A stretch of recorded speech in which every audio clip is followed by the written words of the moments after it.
Sabe uma coisa ótima de estar aqui em Guadalajara há 4 dias é que não vejo jornais portugueses.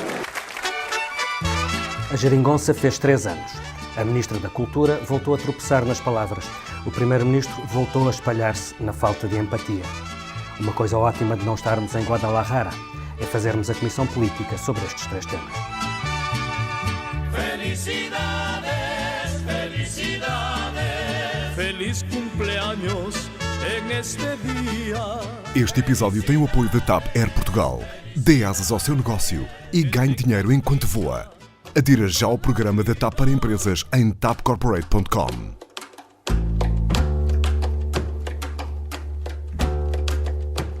O governo da geringonça fez anos. Parabéns aos pais, apesar de estarem em processo de divórcio. Houve muita festa socialista, da qual mal chegaram migalhas aos parceiros da coligação. A descrição do PCP e do Bloco nesta efeméride foi o reverso da exuberância do governo e do PS, que fizeram conferências de imprensa, jornadas parlamentares, sessões de perguntas com cidadãos e até um jantar-comício. Tudo oportunidades para celebrar o PS, para louvar o governo e para apocar os outros partidos, sem os quais António Costa nem teria chegado ao poder, nem teria festa para fazer. Menos festivas andam as coisas entre o Presidente da República e o Primeiro-Ministro, que é, como quem diz, entre o professor Marcelo e o aluno António Costa. A tragédia de Borba e a reação tecnocrática do Primeiro-Ministro levou o chefe do Estado a dar uma aula de Direito ao seu antigo aluno, em direto, frente às televisões. Em causa, a existência ou não de responsabilidade do Estado no acidente da pedreira entre Borba e Vila Viçosa. Bom, por estas e por outras é que quem está longe é que está bem. Quem não gostaria de estar a milhas dos dramas da pátria, sem ler jornais e sem ter de lidar com questões incómodas? Por exemplo, em Guadalajara. Foi lá que Graça Fonseca, a nova Ministra da Cultura, tentou ter o melhor de 2 mundos. Ser Ministra e não ter de responder a questões aborrecidas que estão sob a sua responsabilidade. Não correu bem, claro. E pela segunda vez, Graça Fonseca tropeçou nas suas palavras e nas áreas que tutela. Agora, por causa da comunicação social. Para falarmos disto, tenho nesta Comissão Política a Ângela Silva, que acompanha a Presidência da República. Olá, bom dia. O Miguel Santos Carrapatoso, que cobre o PS e esteve nas jornadas parlamentares do fim de semana passado. Olá, viva. E o Pedro Santos Guerreiro, o diretor do Expresso. Olá. Eu sou o Filipe Santos Costa. Com os milhares de milhões de euros de propostas de alteração, num leilão em que a direita é euforicamente perdulária, num exercício quase patológico, mostra bem como tudo o cuidado é pouco. Não só porque a direita perdeu a cabeça e anda para aí às pequenas, médias e grandes cabeçadas, mas também porque outros que já acham que as propostas da direita são como as propostas da esquerda, parecem tomados por uma ansiedade pré-eleitoral de difícil compatibilização com o sentido de responsabilidade que os portugueses estimam que a esquerda portuguesa deve preservar. António Costa aproveitou os 3 anos do governo para recusar liminarmente uma futura coligação que venha a incluir os atuais parceiros. Carlos César aproveitou a luz verde para atacar e atacou ainda mais forte. Nas jornadas parlamentares do PS, o líder parlamentar e presidente do Partido Socialista praticamente infantilizou os parceiros à esquerda, acusando-os de estarem pouco preparados para a governação e de viverem, como é que é a expressão, Miguel, em clima de ansiedade pré-eleitoral. Pré-eleitoral, exatamente. Pré-eleitoral. Tomados por uma ansiedade pré-eleitoral. Miguel, tu acompanhaste as jornadas parlamentares. Nós já sabíamos que a campanha para 2019 já começou, não começou agora. O que é interessante é percebermos que parte da campanha do PS se destina a corroer qualquer expectativa de que um compromisso futuro seja mais aprofundado do que aquele que existe agora. Parece ser esse o objetivo, não é? Sim, eu acho que estas jornadas marcaram sobretudo o arranque da caça à maioria absoluta do PS. Temos um PS a dramatizar muito, a dizer que a esquerda não está preparada para assumir funções governativas e a direita está de cabeça perdida. Ora, eu acho que isto vai acompanhar, de facto, como tu dizias, a campanha eleitoral do PS.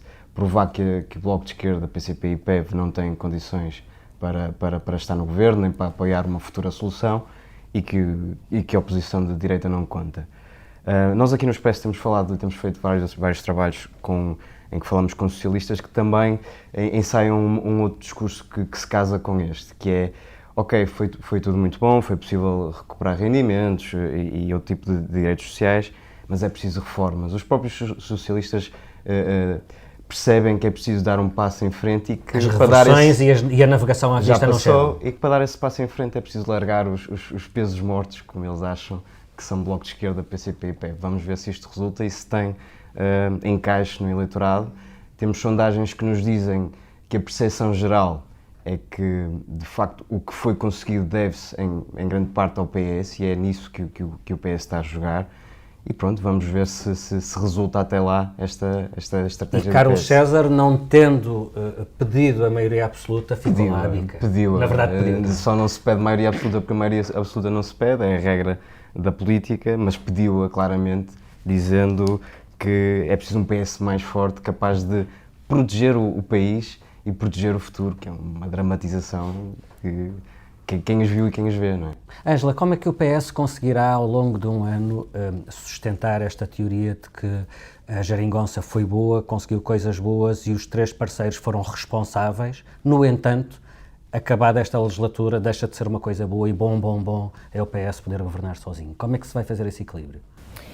Eu acho que António Costa já não dá grandes sinais de estar preocupado com esse equilíbrio. Eu acho que ele verdadeiramente descolou e acho que o discurso do PS nesta altura é um discurso que, para além do conteúdo, já assumiu a forma do discurso de uma maioria absoluta, porque é um discurso arrogante, sobranceiro e de autovalência.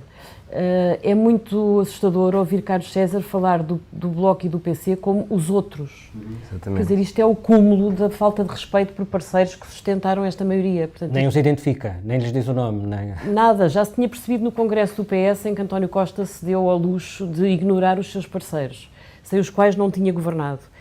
E agora, nestas jornadas parlamentares, no começo do ano decisivo, acho que é mesmo muito chocante ouvir Carlos César referir-se aos outros quando fala do PC e do Bloco. Apetece lembrar que José Sócrates, que se estivesse cá, devia de responder-lhe qualquer coisa do género, os outros é a tua tia, quer dizer, é muito mau, é muito desrespeitoso e é muito arrogante e é o discurso de um partido que acha que já se vale a si próprio. Portanto, eu não sei se a pergunta que estás a fazer, não sei se António Costa vai ter a preocupação de conciliar o balanço de uma legislatura que foi feita há 3 com a afirmação do seu crescente isolacionismo. Eu acho que a aposta do PS vai ser cada vez mais caminhar sozinho e mostrar ao país que sozinho pode fazer melhor numa segunda legislatura. E que eu tenha dado conta, não houve uma resposta nem do PCP nem do Bloco a esse discurso violentíssimo do Carlos César. Como explicar este silêncio?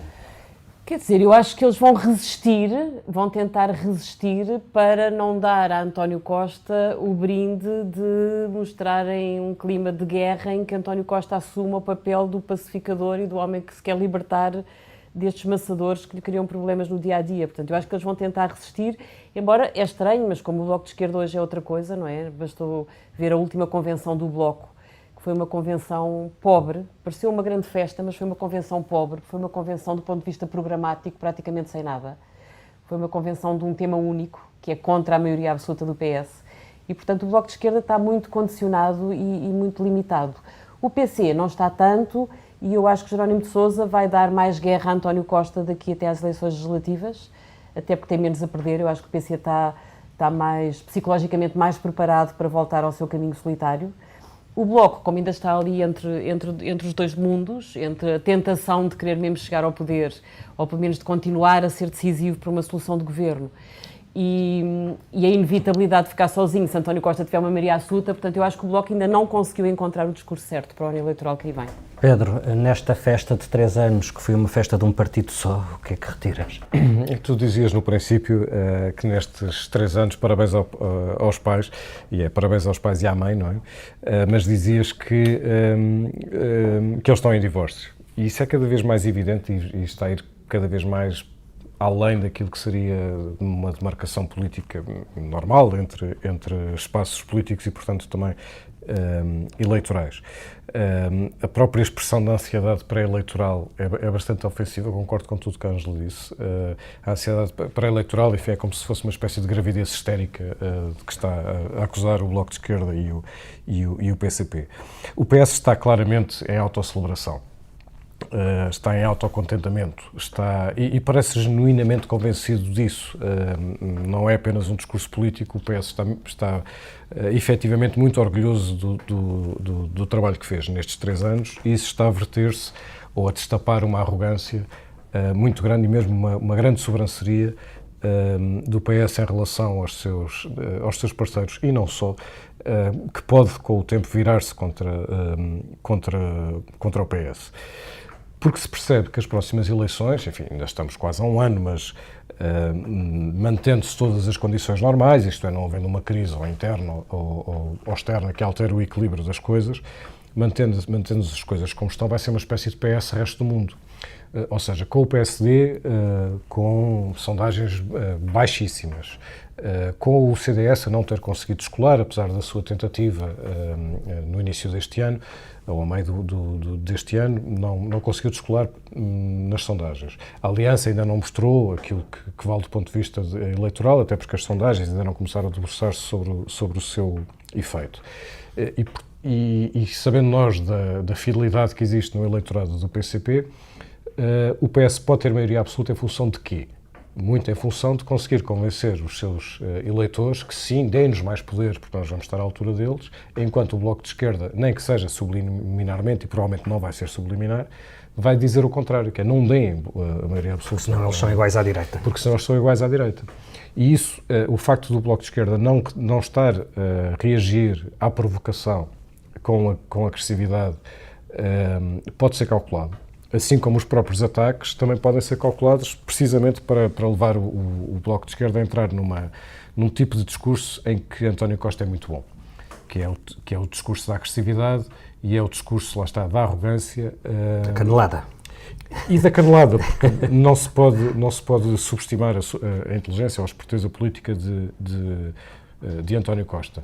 Mas o que me parece muito claro é isso. Isto vai ser, sobretudo à esquerda, uma espécie de PS resto do mundo, e o PS quer convencer o eleitorado de que não só merece, mas como estará à altura de uma maioria absoluta. E a partir daí terá um poder que obviamente não é ilimitado, mas é muito maior, como aliás se viu no primeiro e no segundo mandato de António Costa na Câmara de Lisboa. Foram muito diferentes, porque no segundo teve uma maioria absoluta.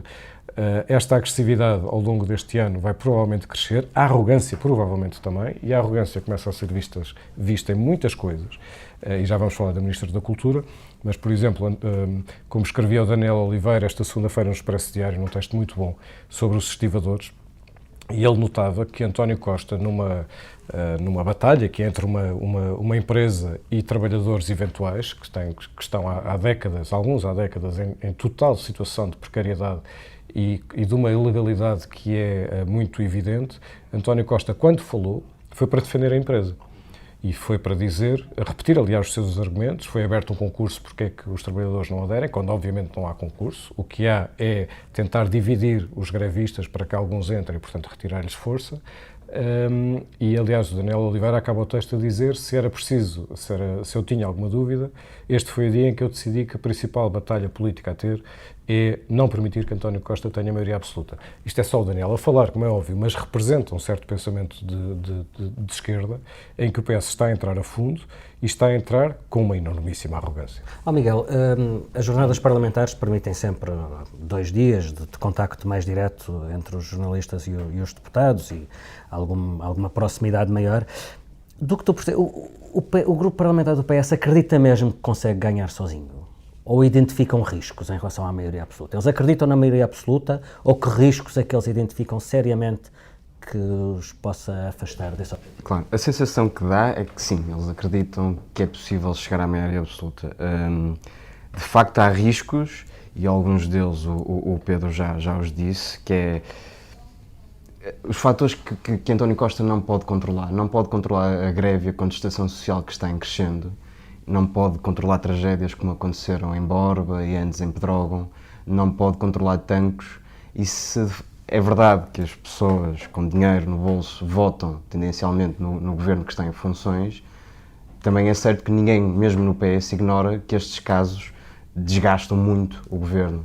E, sobretudo, que o governo não tem sido brilhante na gestão destes casos. Né? Já vamos à questão de Borba, mas não tem sido brilhante a reagir às emergências. Recordo-me que em Pedrógão chegou a escrever-se que António Costa parecia cansado e com muita dificuldade em gerir Pedrógão grande.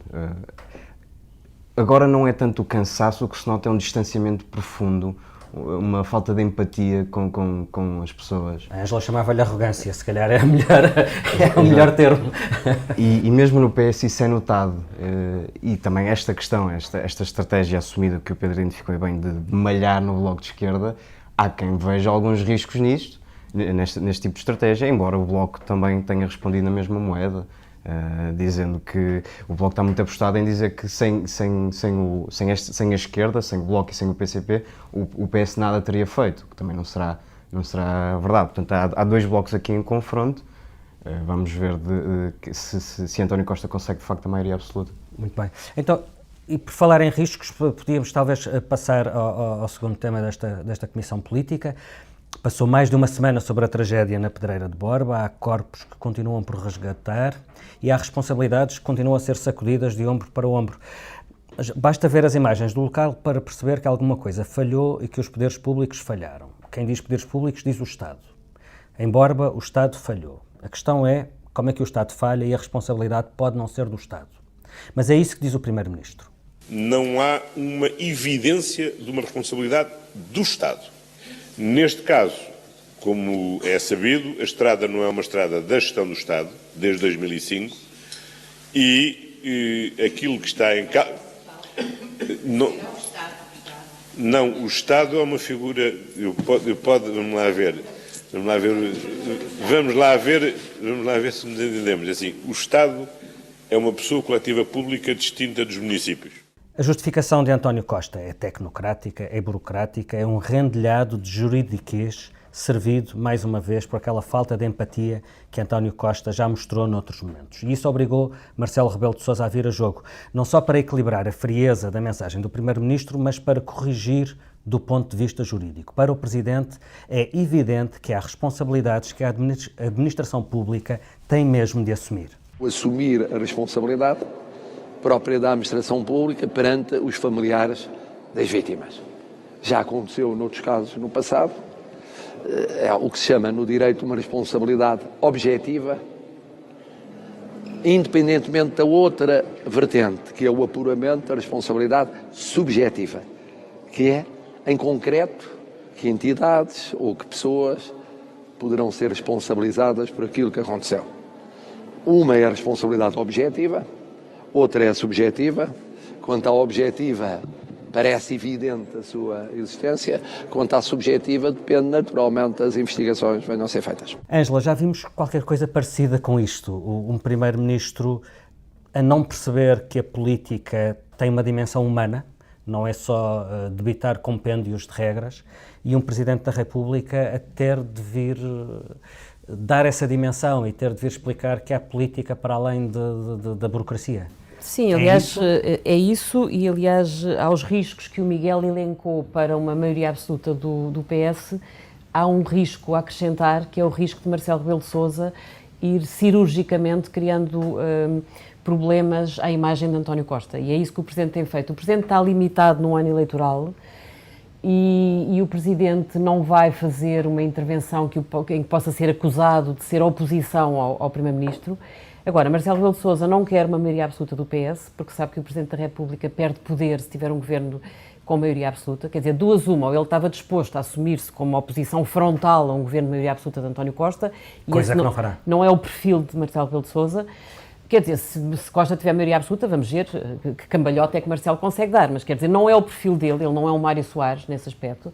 E, portanto, ele preferia que não houvesse uma maioria absoluta para ele não ter que passar a Rainha de Inglaterra e poder continuar a ser um jogador com peso no jogo político.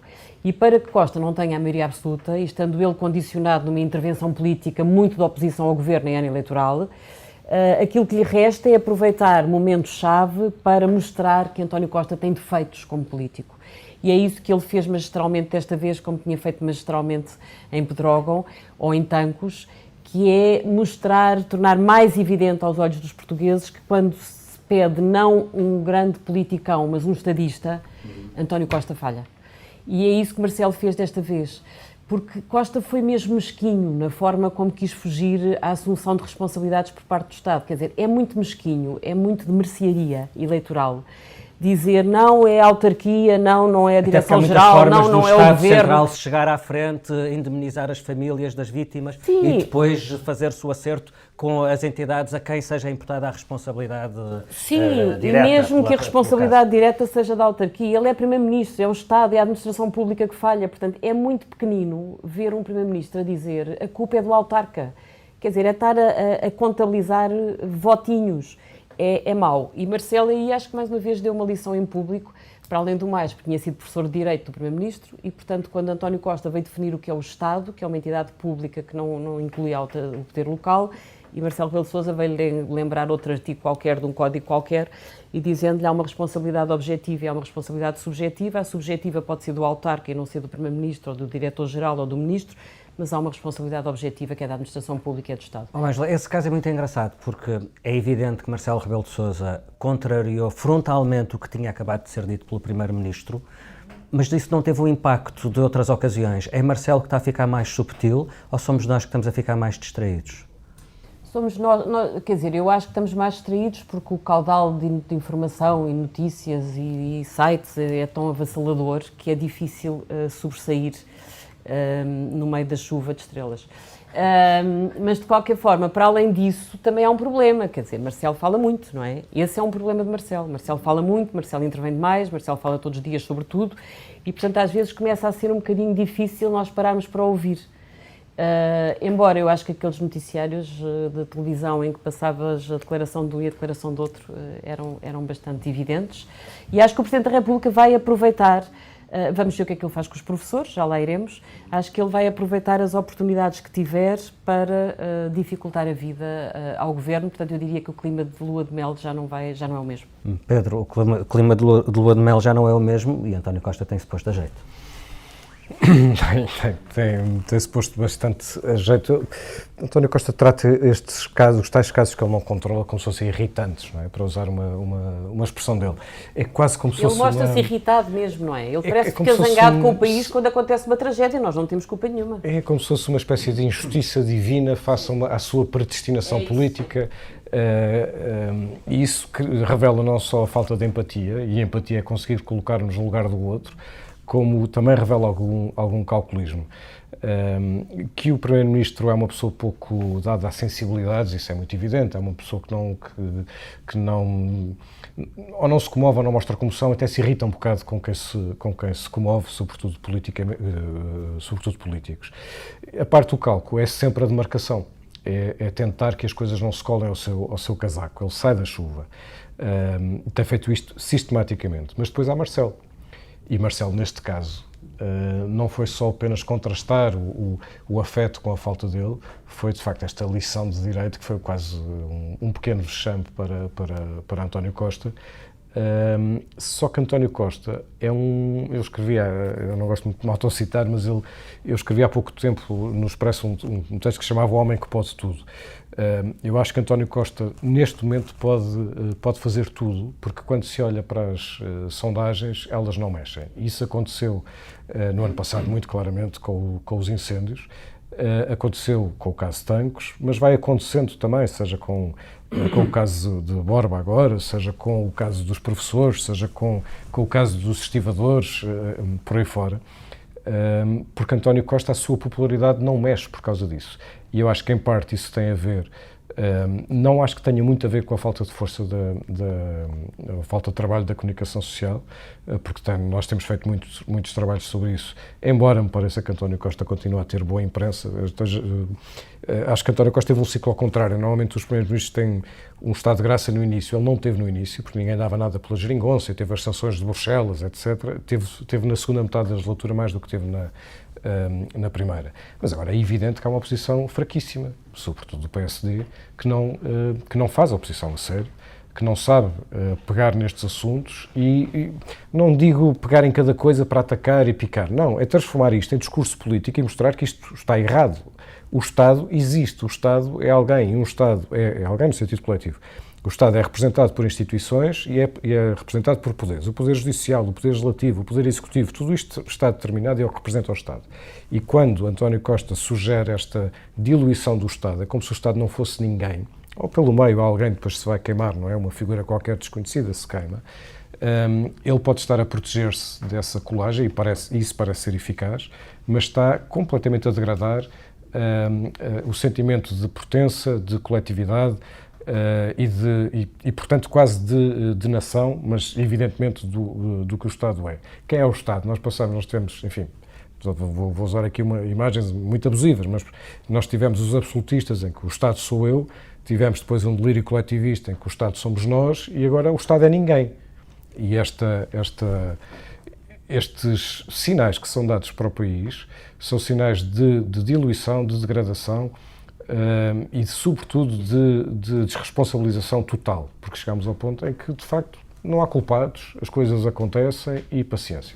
Seria diferente, acho que foi o Ricardo Costa que escreveu um artigo em que questionava o que teria acontecido se tivesse passado por lá um autocarro cheio de turistas, e passavam, ou se tivesse passado uma carrinha de uma escola com 50 crianças, quer dizer, provavelmente António Costa ia ter uma percepção mais clara do que é a responsabilidade do Estado.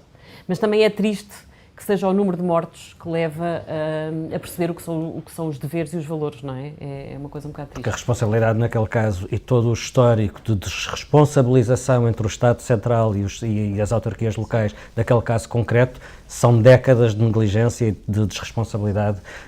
Miguel, sem querer chover no molhado, só por notar também que este contraste, nós tivemos Marcelo Rebelo de Sousa a voar para a Borba para perceber o que é que se passava, podemos questionar o estilo, mas de facto esteve presente pelo menos, e no mesmo dia, na terça-feira, quando decorriam as operações de socorro, tínhamos António Costa e Pedro Marques, Ministro do Planeamento e das Infraestruturas, assistir ao Portugal-Polónia em Guimarães. Não é entrar numa onda de demagogia dizer que eles tinham que estar a ajudar nas operações de socorro, é evidente que ninguém quer isso, mas não deixa de ser também sintomático. Não, o poder também se faz de símbolos. Claro, não deixa de ser sintomático este de distanciamento total em relação ao que estava a acontecer no momento. E tens outra coisa também muito sintomática, que foi a reação quer de Pedro Marques, quer de Carlos César na SIC, a acusarem a comunicação social de só gostar de desgraça. Carlos César, aliás, faz uma crítica brutal aos mídias, porque diz que ninguém dá notícias sobre aquilo que corre bem, ninguém dá notícia de uma pessoa que é salva pelo SNS e que não morre porque foi ao SNS. Só dão notícias, só querem futebol e desgraças. Isto é outro tique absolutamente característico do espírito de maioria absoluta. Lembra muito dos tempos de Cavaco Silva e das maiorias de Cavaco, em que Cavaco afirmava-se contra a comunicação social. E António Costa está a replicar, e o Partido Socialista, todos estes tiques de quem se quer bastar a si próprio. E essa deixa é perfeita para o terceiro tema desta reunião da Comissão Política. Falemos de comunicação social e falemos de quem a tutela, Graça Fonseca. Sabemos pouco sobre o que Graça Fonseca pensa para a cultura, um ministério que lhe caiu ao colo sem se perceber bem como ou porquê, mas já sabemos qualquer coisa sobre o que ela pensa de algumas das áreas que tutela. Sobre touradas, por exemplo. É um dos tipos de espetáculo que estão na alçada do Ministério da Cultura e Graça Fonseca acha não só que não são cultura, como que são barbárie. Sobre comunicação social, outro pelouro que agora cabe à Ministra, sabemos apenas que Graça Fonseca considera ótimo não ler jornais portugueses. Quando a Ministra foi nomeada para suceder a Castro Mendes, houve quem lhe apontasse o desconhecimento e falta de ligação ao setor. A resposta foi que Graça Fonseca compensaria isso com grande capacidade técnica e traquejo político que ganhou nos gabinetes por onde passou, nomeadamente com a relação próxima e de amizade que tem com António Costa. Passou um mês, aparentemente a Ministra continua a saber pouco sobre as áreas em que manda, a capacidade técnica ainda não evidenciou nenhuma e politicamente revelou-se, desculpem a expressão, um cepo. E nem a amizade de António Costa lhe vale. Pedro, a pergunta que eu te coloco é, passado um mês, já podemos dizer que o Governo tem outra vez um problema com a cultura? Sim, já podemos. E precisamente da forma inesperada, porque, como dizias, o que António Costa parecia ter feito era ter escolhido alguém politicamente seguro para, pelo menos, não ter polémicas. E é cada tiro, cada melro, não é? O que valoriza a existência de ministros inexistentes é que, ao menos, o ministro anterior não existia, mas não causava polémicas. Quer dizer, a cada semana que passa, nós revalorizamos a discreta existência do ministro Castro Mendes. Porque o ministro Castro Mendes era útil em ser inútil. Tinha essa utilidade política, ele não criava polémicas, houve polémicas relacionadas com concursos, mas não relacionadas com o que ele dizia ou com o que não dizia. A cultura é uma área que orçamentalmente quase não existe, mas que tem um grande peso pela força, pela notoriedade que os seus agentes culturais têm, e, portanto, pela força que consegue produzir, e ainda bem que consegue, porque se fosse pela representação orçamental a cultura não existia em Portugal, e portanto é preciso, ou pelo menos assim parece crer, António Costa, é preciso ter um ministro que pelo menos não dê reguladas, e Graça Fonseca já deu pelo menos 2, para não falar em 3, por causa do Museu de Évora, mas esse acabou por não ser uma polémica. Mas independentemente disso, eu gostava de separar as coisas porque acho que isto não é uma argolada, não é uma frase que lhe saiu mal.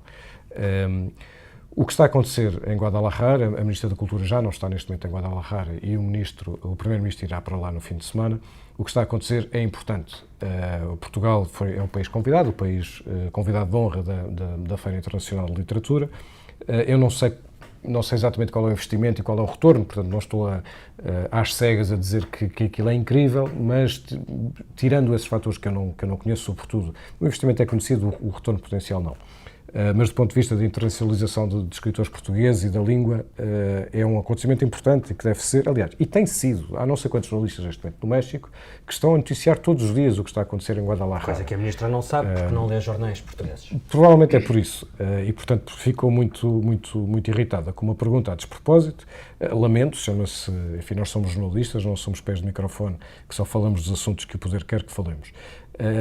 E podia ter não respondido, claro, ou podia ter evitado, nós todos os dias somos confrontados com isso. Podia ter dito aquela coisa que normalmente os governantes dizem, que é: estou fora do país, não comento as questões da política interna. Claro. Alguém lhe podia ter ensinado essa coisa básica. Pronto, agora não precisa dizer que odeia os jornais, não é? O que não pode é dizer que está feliz por não ler jornais, porque se é isso que pensa, bem, se diz sem pensar, então é um bocadinho inimputável, mas se diz e pensa, o facto de pensar isso e de ser Ministra da Cultura diz muito sobre ela própria. Eu gostava que ficasse claro que não estou a dizer isto por corporativismo. Nós não somos uma pequena ilha de auto-endeusados que acha que nós não achamos que somos as pessoas mais importantes do mundo. Não é isso. É primeiro a consciência que temos do papel que temos no equilíbrio de poderes e no exercício de contrapoder, e sabendo nós que todos os dias há erros, etc., cometidos nos jornais, que são brutalmente amplificados, muito proporcionalmente, quase sempre, sabemos que sem jornais não é uma questão de crença, é uma questão nós sabemos que isto é assim, que os jornais fracos farão uma democracia mais fraca e um poder mais forte no mau sentido. Além disso, isto revela o quê? Falta de cultura. Não apenas porque o jornalismo e ler os jornais, aliás, a Ministra não diz ler, diz ver. Eu não vejo jornais, é a expressão, não é, nem sequer eu nem quero olhar. Que não só fazem parte daquilo que se pode chamar cultura, aliás, ou não estaria sob a alçada do Ministério da Cultura, mas, sobretudo, cultura também é aceitar a diferença, saber aceitar a diferença e aceitar a crítica, quando é o caso. E a Ministra da Cultura parece bastante indisponível para isso ao fim de um mês.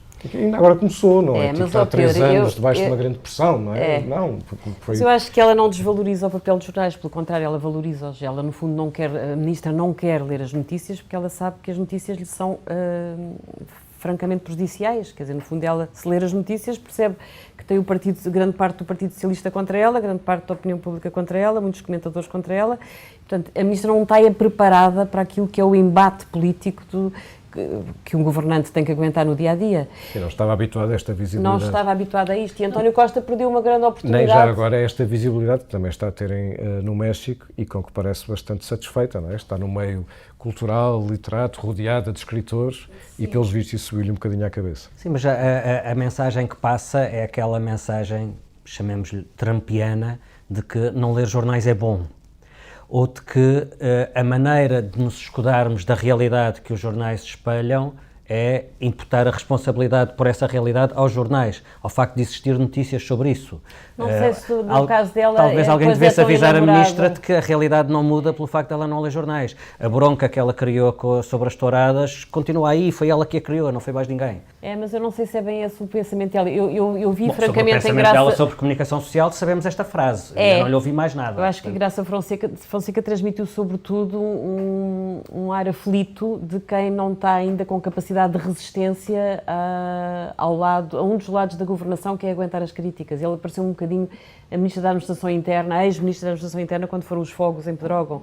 Portanto, podia estar de férias, eu podia perfeitamente estar de férias e estou aqui a trabalhar. Há algo de aflição em Graça Fonseca, e eu confesso que tenho saudades de João Soares, não percebo porque é que António Costa, tendo um bom Ministro da Cultura, que era um homem assim, que conhece muito bem os meios culturais, que é um homem culto, que é um bom político, é um tipo que aguenta os embates, não percebo porque é que ele correu com ele por ele dizer nas redes sociais que queria dar umas bengaladas a um crítico ou a um comentador.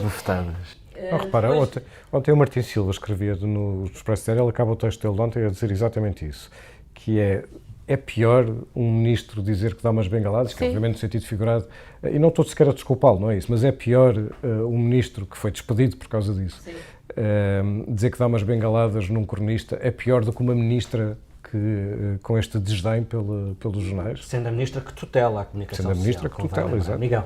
Só para pegar no que disseste, Filipe, desta atitude trumpiana quase que vamos assistindo, e não é só em Graça Fonseca. A Ângela há pouco falava da relação que Cavaco Silva tinha com os jornais, lembramos-nos também de José Sócrates e a sua relação conturbada, no mínimo, com a comunicação social. E o que disse Carlos César?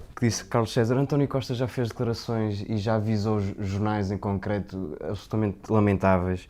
Tivemos o Bloco de Esquerda que no primeiro caso que teve delicado começou a gritar fake news. Rui Rio, que faz uma campanha permanente contra a comunicação social. Rui Moreira foi ao Facebook e disse parabéns, não foi literalmente isto, mas parabéns a Graça Fonseca por ter dito o que toda a gente pensa e ninguém diz. Claro, esta atitude, nós continuamos cá a fazer o nosso trabalho, não é nós que nos melindram sequer. Agora, eu acho que se exige ao poder político e aos governantes que tenham outra responsabilidade e que encarem a comunicação social e o jornalismo que é feito como um dever também deles. Eles têm que preservar esse pilar da democracia. E não o fazem. Só fazem quando convém. E vamos para outros assuntos que não nos saem da cabeça. Pedro, o que é que não te sai da cabeça esta semana? Olha, nós assistimos no início desta semana ao que pode ter sido um incidente, mas é muito provavelmente do que isso. É muito provavelmente mais do que isso. É mais um sinal de uma escalada lenta, mas que vai acontecendo ao longo dos últimos anos, de uma espécie de guerra oculta ou secreta entre a Rússia e a Ucrânia. Essa guerra oculta é muito mais de uma guerra diplomática. Já morreram, ou já terão morrido, cerca de 10 mil ucranianos nos últimos anos. O grande acontecimento mais marcante até hoje foi a ocupação da Ossétia, mas o que aconteceu esta semana foi claramente mais uma demonstração de ameaça da Rússia a que a Ucrânia reagiu com violência, sendo que a Rússia é obviamente uma grande potência que está a violar o direito internacional e os acordos assinados em 2013 entre a Rússia e a Ucrânia, como um Estado muito, muito frágil, reage, no fundo, convocando as forças e as instituições internacionais em seu auxílio, coisa que não tem sido muito eficaz, porque no passado o que aconteceu foram sanções financeiras, diplomáticas, comerciais, que não dissuadiram o poder de Moscovo. Como eu dizia, ninguém sabe exatamente se foram ordens de Moscovo, se foi uma atitude tomada no calor daquele momento dentro daqueles navios, mas o que nós assistimos é uma lenta, mas persistente escalada de um conflito naquela zona. e é um conflito grave numa altura em que o multilateralismo e, portanto, a força das instituições internacionais vai sendo fragilizada por pessoas como Donald Trump. Miguel, e a ti, o que é que não te sai da cabeça? Não me interpretem mal, mas não me sai da cabeça Santana Lopes. Na quarta-feira... Há pessoas a quem acontece isso. Na quarta-feira passou algo despercebida a primeira conferência de imprensa da Aliança, que não foi Santana Lopes a protagonizá-la, mas foi Carlos Pinto, uma espécie de direção da Aliança, e em que foi dito algo do género: a tragédia de Borba está ligada à obediência cega de Bruxelas. E eu quero sublinhar isto porque eu acho que nem os partidos mais à esquerda, convictamente anti-euro e anti-União Europeia, se atreveram a colocar as coisas desta forma. Por isso é que eu acho que vai ser interessante acompanhar a evolução da Aliança e perceber se este discurso tem alguma capacidade de mobilização de eleitores. Evolução pode ser uma força de expressão, neste caso. Sim. Ângela, a ti, o que é que não te sai da cabeça? Olha, a mim ficou-me na cabeça ouvir a Manuel Alegre dizer aos jornais que considerou interessante a ideia de alguns deputados do PS que querem que as touradas passem a ser feitas com velcro, portanto, espetar o touro com velcro, para não magoar o touro. Manuel Alegre tinha-me ouvido a dizer outra coisa, tinha-me ouvido a dizer que as touradas são uma questão de liberdade e que achava péssimo o PS ter medo do PAN e, portanto, ouvi-lo agora a dizer que é interessante pensar nas touradas com velcro, é assim uma coisa que cheira a clivagem civilizacional e eu confesso que não estava à espera. Olha, a mim também não me sai da cabeça essa notícia que fez a manchete do Expresso de sábado, a ideia das touradas sem sangue e com velcro, mas em particular uma frase de um deputado do PS que é aficionado, chamado Luís Testa, e ele recusa essa possibilidade das touradas com velcro porque, diz ele, isso retira toda a emoção e a dimensão filosófica do combate igual entre o homem e o animal. Seria a morte do espetáculo. Bom, eu sei que boa parte deste debate sobre as touradas é um debate entre civilização e cavernícolas. Neste caso, eu não sei de que baixo, de que pedra é que este deputado apareceu para vir dizer uma coisa destas, mas depois ele percebe que a este ponto de vista ele tem que dar um verniz qualquer. Então fala numa dimensão filosófica, que é para tentar dar aqui um verniz a um espetáculo que é simplesmente o da morte e do sofrimento. Mas declarações como estas têm uma vantagem, é que esclarece bem o que é que querem boa parte dos aficionados. Quando eles dizem que a questão não é o sofrimento do animal, não é nada disso, é a arte, é a filosofia, é o balé. Não, eles querem um bicho a sangrar na arena. Querem sangue. É isso que eles querem sangue. Sangue, suor e lágrimas. E isto, vão-me desculpar, sim, é cavernícola. E ficamos por aqui esta semana na Comissão Política. A ilustração deste episódio é do Tiago Pereira Santos, a edição multimédia é do João Santos Duarte, que esta noite vai receber o prémio Gazeta Multimédia com o Tiago Miranda. Parabéns, e por isso, João. também por isso, parabéns, João. Não, acho que é uma distinção também para o online e multimédia do Expresso, não é? Não só para este projeto. Lembra qual é a reportagem? É uma reportagem sobre os comandos. Neste caso, nós passámos 8 meses dentro dos comandos. E é uma reportagem que teve uma primeira parte que foi publicada o ano passado e essa parte que é distinguida, mas é importante também para o trabalho que fazemos no multimédia, não só neste projeto como também nos podcasts, não é? Como este. Então, começamos com parabéns e com parabéns acabamos. Felicidades, felicidades, que tengas dicha toda la vida.